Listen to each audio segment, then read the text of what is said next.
Good day, ma'am. So first, let's define what is primary sources. So primary sources are the original materials that provide direct evidence or first-hand account of a subject or event. So first example is this picture. So this picture capturing the event during this time. So the second one is this birth certificate.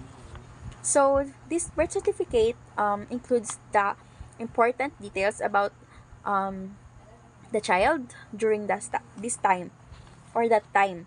So, first, sa birth certificate is makikita nyo kung ano yung name ng bata, kung kailan siya pinanganak, kung anong sex niya, saan siya pinanganak, sino ang parents, and kung ano yung trabaho ng parents. And lastly, is kung saan siya nahatira or saan nahatira yung kanyang parents. So, that is the primary sources. Good day, ma'am. So, in continuation po, so secondary sources. So, secondary sources interpret or analyze primary sources and provide context or commentary. So, first, for example, this manuscript.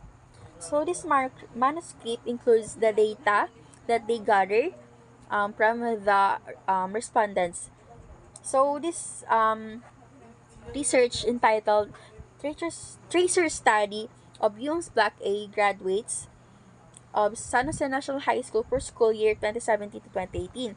So, as a result, nag-gather nila is kung ano yung mga naging desisyon ng mga graduates during 2017 and to 2018.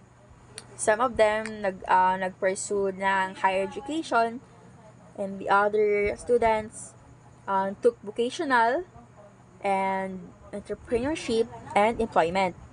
So, these sources help explain or contextualize and analyze information gathered from the primary source.